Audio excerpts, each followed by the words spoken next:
Всушност, името на овој настан, неодложна пристапност, е терминот со кој оперира изменетата директива и истиот сметаме дека најдобро ги одразува промените и усогласувањата кои ни предстојат.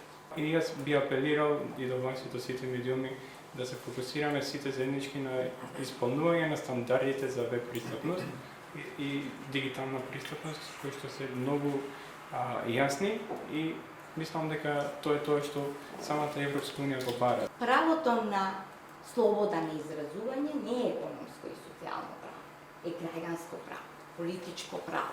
Ваши и наши, тоа покажа дека има голем јас и се делиме на две групи на општество, значи не припаѓаме на исто општество. Сите тие формати се корисни за сите луѓе и без хендикеп. Не забораваме дека во нашава држава имаме и повозрастни граѓани. Нив им треба, тие вас ве гледаат. Тие исто ги примаат, воспримаат тие информации. Имаме исто граѓани кои што не се писмени. Значи, поширок е благодетото до обезбедувањето на пристапната информација.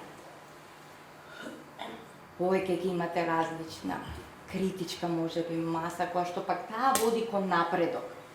Еве, за иницијатива ќе викам, земете за проба како би изгледала едни вести да ги организирате, односно да ги води лице кое што е глуво. За проба. Видите како ќе имате реакција.